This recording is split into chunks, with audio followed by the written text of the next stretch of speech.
गांव के एक प्यारे से घर में दादी माँ रहती थी। अक्सर वो खिड़की के पास अपनी कुर्सी पर बैठ जाती, बाहर देखती रहती, कभी कभी थोड़ी उदास। उनका मन थोड़ा खाली सा रहता था। दिन अकेले ही बीत जाते थे। एक दिन एक भूखी बिल्ली वहां आई।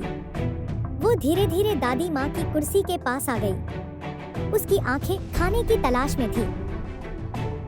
बिल्ली बहुत छोटी और अकेली लग रही थी। दादी माँ ने बिल्ली को देखा। उनके पास रोटी का एक टुकड़ा था। उन्होंने प्यार से वो टुकड़ा बिल्ली को दिया।